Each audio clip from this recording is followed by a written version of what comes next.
Another debate show for you this afternoon on the channel where me and Marcus Ali are going to be discussing Portsmouth and their excellent start to the season. Can Danny Cowley's side secure promotion this season to the Sky Bet Championship? That is the main talking point on today's show. My name is Sam Rourke, the Chief Editor of footballleagueworld.co.uk. And as I've already said, I am joined by Marcus for today's show. Marcus, how are you getting on? Yeah, really well. Thanks, Sam. Glad to be on for a little bit of League One chat and one of the most exciting sides to monitor, at least at the start of the season. So, no, looking forward to getting into the show. Yeah, absolutely. Pompey enjoying a fine start to the campaign. Any Portsmouth fans watching this, whether it be on Facebook, Twitter or YouTube, please do send in your comments. We want to hear from you. What have you made to your excellent start to this season? And do you think promotion, automatic promotion in particular, is a genuine aim for this season? We'd love to get your thoughts. Right, let's get straight into it. So, as I've already alluded to, it's been a strong start for Danny Cowley and his Portsmouth side in League One. They currently sit in second place, haven't lost a game all season, have scored the most goals in League One. It's all looking pretty rosy right now down on the south coast. Marcus, it's them and Ipswich that seem to be leading the way right now, both in the top two. What have you made of Portsmouth so far? Have you been surprised at their fast start? I have been. Yeah, I definitely have been surprised. 4 key loanees went back to their parent clubs that were involved heavily last season, the likes of Bazunu, Marlon Romeo, Hayden Carter, who impressed in the second half of last season as well.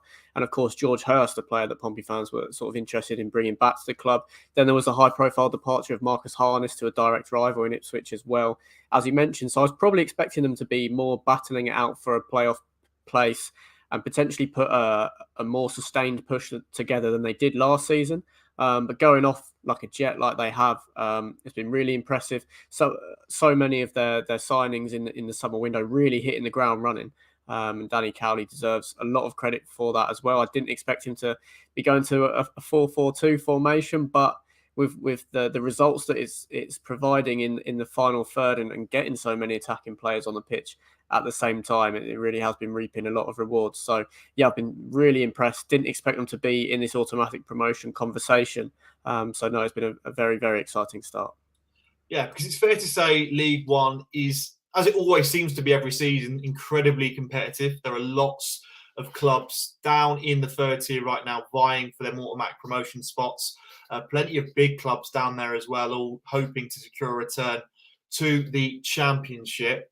Right, let's touch on formation next, Marcus. And you've touched on it there already, the 4-4-2 that Danny Cowley deploys at Portsmouth. It's quite a rarity in this day and age. So many EFL managers often deploy 3 at the back. 3-5-2 system seems to be the sort of taste right now. But Cowley is opting for a 4-4-2, and it's proving very, very effective, isn't it?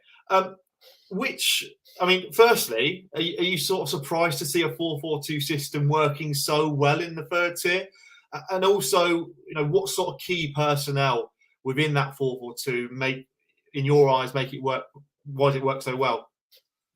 I am surprised at this point. I think you give yourself a lot of work to do playing just 2 midfielders when it's so common now that we see a midfield 3. It's easy to get overloaded in such a vital area of the pitch. We see plenty of sides go with a back 4. That's not too uncommon, even amidst the growth of 3 at the back. But yeah, 4-4-2, very uncommon.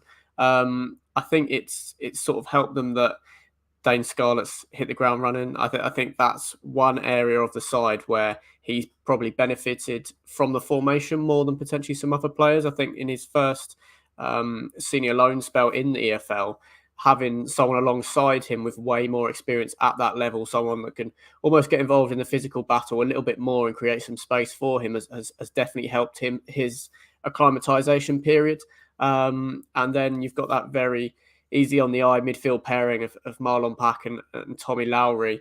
One real ball winner and one more ball playing midfielder that seem to complement each other very well so far. They are having to put a few square pegs in round holes at fullback at the moment amid some injuries, but it hasn't negatively impacted them at all. And I think getting the ball in wide areas to players with the ability of the likes of Owen Dale and Ronan Curtis with 2 targets to aim at in the box is really paying dividends for them at the moment. We did see some sides have success in the Championship last season playing a 4-4-2. They didn't tend to be in the area of the table that Pompey are in League One, but sometimes just that point of difference, a bit of variety, something that other managers haven't been used to preparing to come up against, can have a positive impact. It's maybe not something I expect them to play for the whole season. Usually we see a change of system at least a couple of times throughout the campaign, but definitely a formula that they won't want to break at the moment. And also having touched on the players that they brought in, the fresh group that they were able to put together, I think maybe taking a less complicated approach from Danny Cowley's point of view might have helped these players get up to speed quickly, know their roles a little bit more simpler than the potentially some more complex systems that they've played in the past. And then Cowley can sort of more drip feed some more sophisticated ideas as the campaign goes on. Yeah, let's just touch on the Cowleys then, Marcus. Obviously, didn't achieve promotion last term. There has to be an element of patience with the Cowleys. It seemed from the offset that it was very much going to take time for them to, embed their ideas and their philosophies into that Portsmouth side. There were clearly players that the Cowleys didn't want at the club. They've managed to have a full summer now, bring in the players they do want. And that sort of full summer transfer window does seem to be reaping the rewards in this early stage of the season.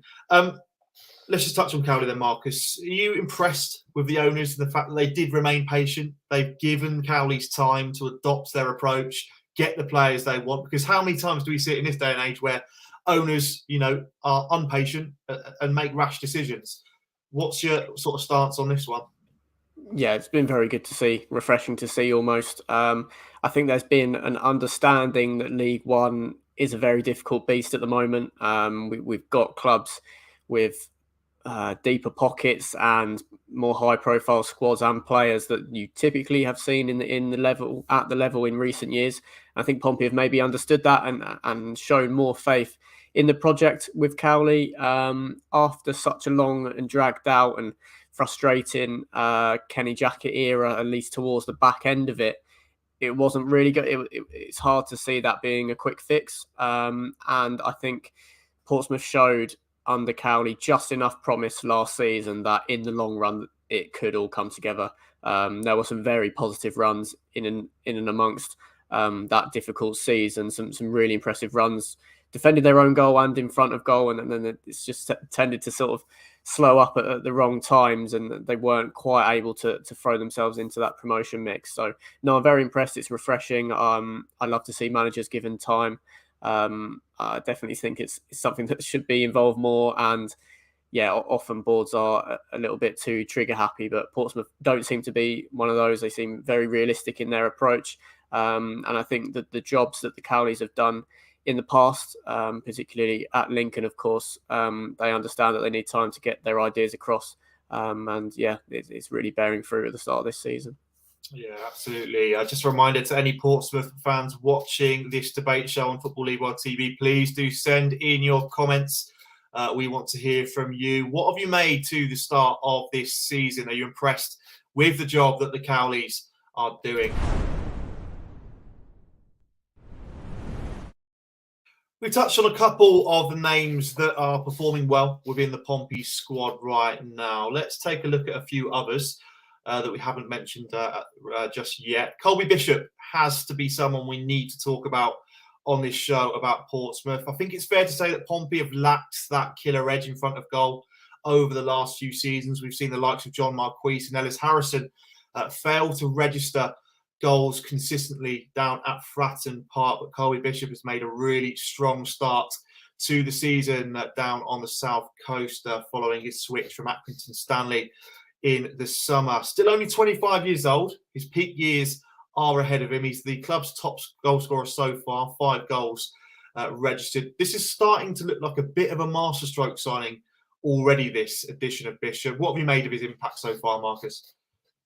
Yeah, it's been a very, very impressive start.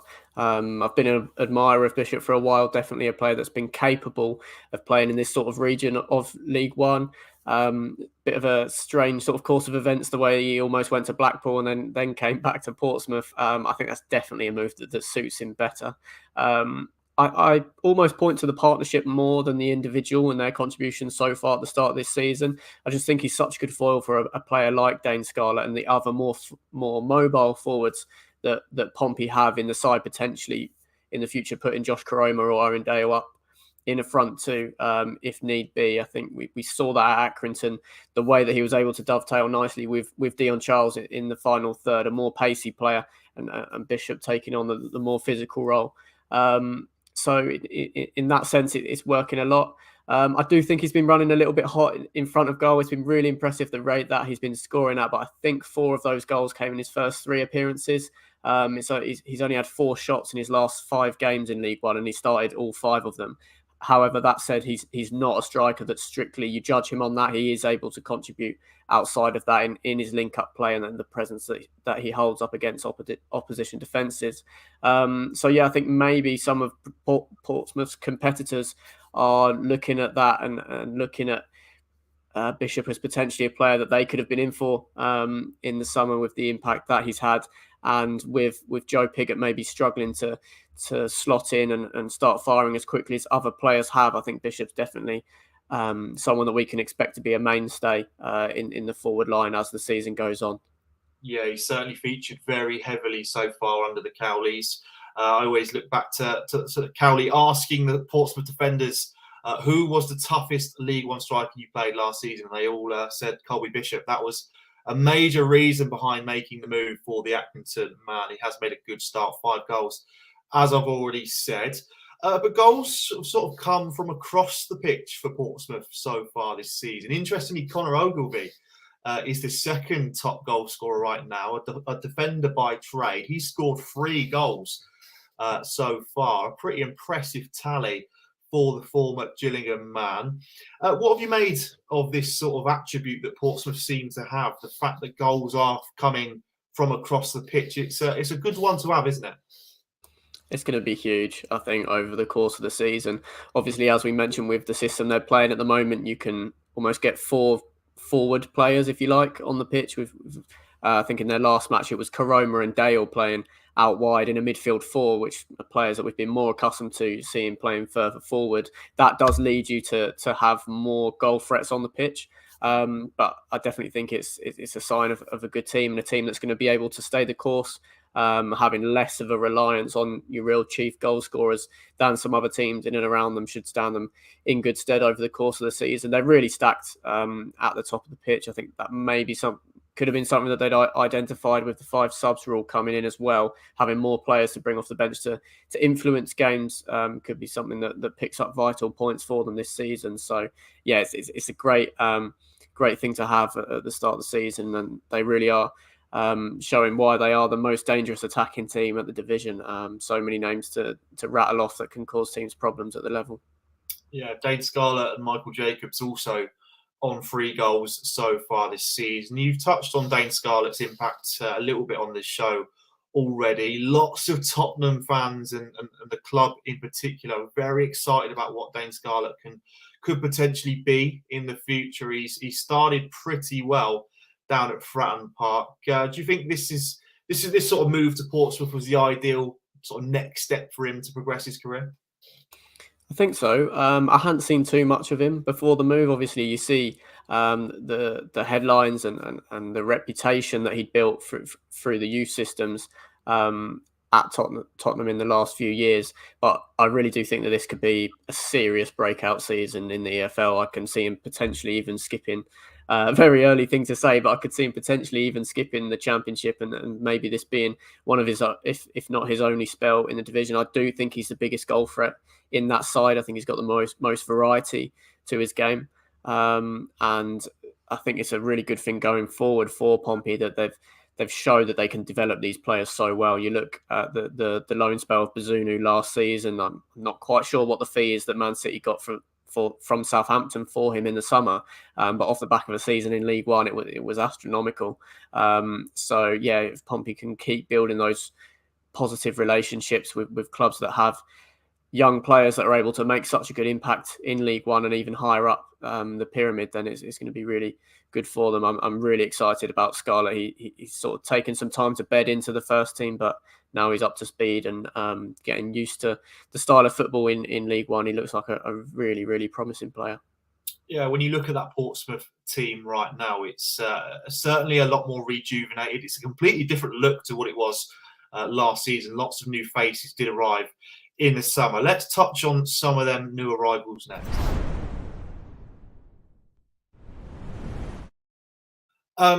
Lots of Portsmouth fans in particular have been very, very impressed with the impact of Marlon Pack so far. Quite a few were surprised that he dropped down to League One following his exit from Cardiff City. He's been an ever-present figure in the heart of the Pompey midfield so far this season. At his best, he was a classy operator at Championship level. And his experience in Nous seems to have translated down to League One level. Just how important is Marlon Pack, in your opinion, Marcus, to that Portsmouth team? Yeah, he's an enormous player. A really important position that's almost more demanding with the system that they're playing at the moment. There was some romanticism about him returning to the club this summer, but he's a player that I was surprised, along with a few other players that Cardiff let go, to be honest, that didn't have Championship offers. Have been a reliable performer at times for them. He struck up a great relationship with Lowry in the centre of the park. I think it's an area of the pitch where they could do with a little bit more depth, but while he's able to stay fit and play such a crucial role, that they don't have anything to worry about. Has popped up with some creative contributions as well, which I'm sure they'll be keen for him to carry on as the season goes on. And it's the type of player, I think he's 31 now, with the type of experience that maybe Portsmouth haven't had in recent years, a type of character and personality to add into the dressing room that could potentially be linked why we've seen them come so close and not quite get over the line in the last few years. I think there's a few players in the squad like that. And Pack really in that engine room is a player that could have a huge say on a consistent basis. Yeah, you get the feeling that keeping Marlon Pack fit could essentially dictate how well Portsmouth do this season, given his impact in the early advances of this campaign. He does seem like a nice sort of balance alongside the more youthful Tom Lowry, who's perhaps a little bit more mobile than what Marlon Pack is. Just a reminder to any Pompey fans watching this show, let us know your thoughts on the season so far. Are Portsmouth Championship bound? Do you think promotion is on the cards at Fratton Park this season? We'd love to hear from you.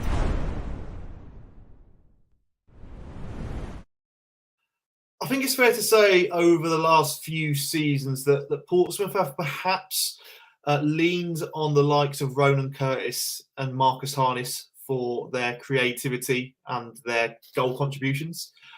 In particular, Ronan Curtis. I think this season we've seen the reliance on the Irishman sort of deplete a little bit, which has seemed to enhance the whole squad in general.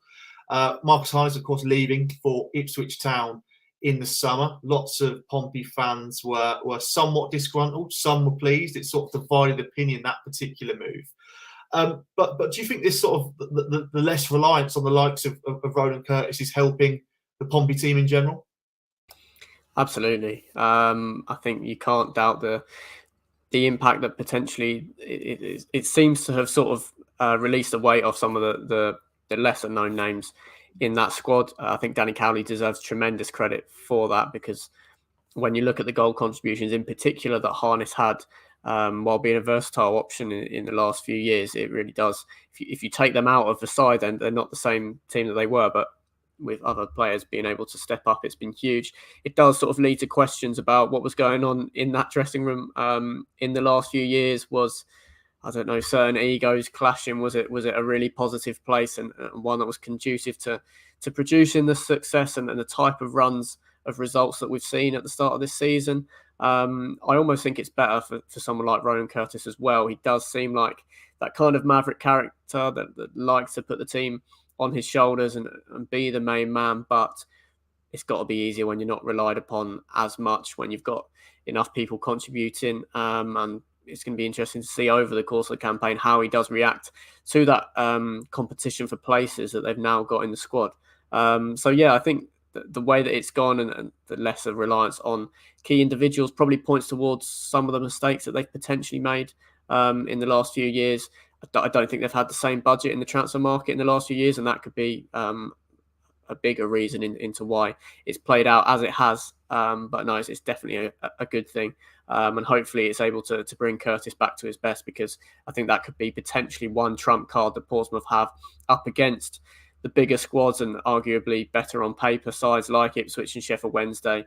When he is fully firing, he is a real force in the division.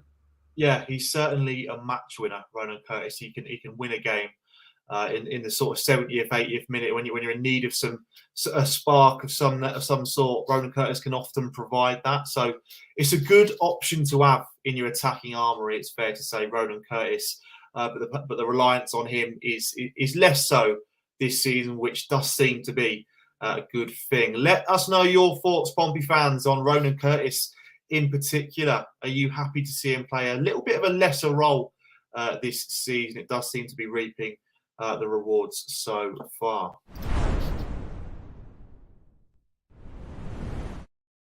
Let's just talk about the depth then in this Portsmouth squad. I'd argue that it is pretty strong, just going off some of the substitutes that Cowley has been able to make in recent League One fixtures. The likes of Josh Koroma, Joe Pigott, Joe Morrell, all coming off the bench. You know, they're three players there that would get in a large proportion of League One teams.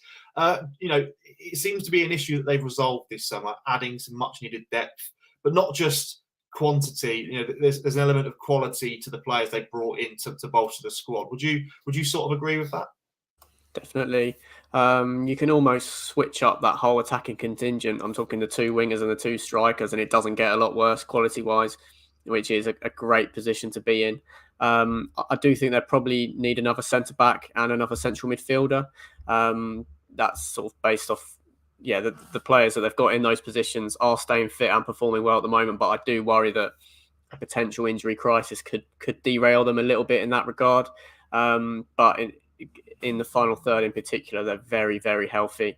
That again leads into why they're not as reliant on certain individuals, because Cowley is able to switch up the system. We know how relentless the schedule can be in League One, and just being able to change it in between players, give some players less minutes in certain games, and when you've got the quality to bring on from the bench, it's enormous. So definitely something that we haven't seen in recent years, and probably the envy of the whole division in the final third at the moment. Ipswich, who are up there with them, haven't been as prolific in the final third, and Sheffield Wednesday maybe yet to click with more high profile names, but yeah, definitely a really positive start in terms of their attacking contingent, and long may it continue for Pompey fans. We've spoken a lot about the attacking options that Pompey have right now, but their defensive rearguard has been pretty strong so far this campaign. Only 8 goals conceded thus far in League One. We saw the addition of the experienced Michael Morrison in the summer, a player that had previously played consistently for Reading in the Championship. He's effectively been an ever-present alongside Sean Raggett at centre-back. Conor Ogilvie has played often at full-back as well. What have you made of that defensive contingent so far? And in particular, Michael Morrison and the sort of experience he can bring within that back line? Morrison is one of the best signings in League One in the transfer window for me, particularly getting him on a free. Even though he's 34, his injury record's been quite good over the course of his career. Did miss some time last season, but has tended to be a very reliable centre-back. I like Conor Ogilvie a lot. The formations that Cowley was playing last season tended not to suit him as much. He was sort of getting moved around quite a lot. But it's definitely a top-level fullback for League One level. Raggett was absolutely crucial for Portsmouth last season, and I think he won their Player of the Year award by a landslide But having a player of Morrison's quality and experience to come in alongside him has been massive. I think it's another player almost similar to Marlon Pack, that it's the kind of steel in the dressing room that they haven't really had in recent seasons. And I think in terms of Cowley's style of play, Morrison is capable within that. He's not quite a ball-playing defender, but he's not a no-nonsense one either. He's very comfortable on the ball, and I think that dropped down a level from the intensity of the Championship at this stage of his career is a positive one, and has enabled him to slot in really seamlessly. I think, over the course of the season, that could be a piece of business that we're reflecting on as a huge one in terms of that transfer window, and picking him up on a free as well is mightily impressive. Yeah, certainly is. Any Pompey fans watching, let us know your thoughts on Michael Morrison's start in a Pompey shirt this season. Have you been impressed with the former Birmingham man? Let us know. Right, we're going to get to the main crux of today's debate. Are Portsmouth Championship bound this season? Is promotion on the cards for Danny Cowley's side? We are, of course, really early in the League One season. Lots can happen, but it's always fun to debate this sort of question when a team is performing well. Marcus, let's get your thoughts then on this debate question. Are Portsmouth promotion bound this term? It's going to have to be via the playoffs for me. Still at this stage, obviously they've been so impressive. I didn't even have them in the top 6 going into the season. Their performances have commanded so much more respect than that. I just think, over the course of time, Sheffield Wednesday's embarrassingly good squad, embarrassment of riches in the final third, is going to show over 46 games. I'm not sure Pompey quite have the depth to compete with that. I do think injuries could hamper them in midfield and defensive areas. So although it's been very impressive, I do think it's going to have to be via the playoffs. I think, just looking at that Wednesday squad, it's hard to deny them, even though they have started the season quite slowly. I think Pompey have got a 4-point cushion on them right now. But at this stage, that's not a lot. So I'm expecting a very positive season. Hopefully they can stick it in and around the automatic promotion picture. But still, after not too many games, I think we're 9 games in League One. I'm not quite going all guns blazing and having Pompey as Championship bound just yet. Okay. That's my doorbell going. There we go. Any Portsmouth fans in this watching this show, please do let us know. Do you think Pompey are promotion bound this term? I suppose just finally, before we go, Marcus, their next League One game could be a real sort of indication as to how Pompey will do this season. They face top of the league Ipswich Town at Portman Road on the 1st of October. That could really be a benchmark, couldn't it, for how Pompey will do this season? How do you see that one going? Wow. Yeah, that's going to be a very exciting one. Obviously, coming off the back of playing Plymouth as well, I think if they go and take a point off of Ipswich, then that would be an impressive result. Obviously, the Tractor Boys have been so impressive in their rear guard. So if Pompey are able to score as freely at Portman Road as they have been against other opposition, then that would be a real mark of a serious attacking contingent that could carry them even further than maybe we're expecting in League One. But no, that is a really mouth-watering encounter for the two managers to prepare for. Absolutely. Right, well, that's our last look at Portsmouth. Please do get your comments in if you're watching this on repeat. We do want to hear from you. Are Pompey bound for the Championship? It's been a cracking start for Danny Cowley's side. Second in the table, joint on points with top of the table, Ipswich Town. Right, well, that's it from myself and Marcus and our look at Portsmouth in League One. We've got 2 shows coming up for you tomorrow. It is, of course, a reduced EFL fixture list this weekend, given it is the international break. But we are going to have our usual 2 shows, the EFL betting show at 10 in the morning, and that'll be closely followed by the EFL weekend preview show. So make sure to check that out here on Football League World TV. If you're watching on repeat, please do stick a like in below this video and subscribe to FLW TV on YouTube. It really, really does help us grow as a channel. But until next time, we shall see you soon.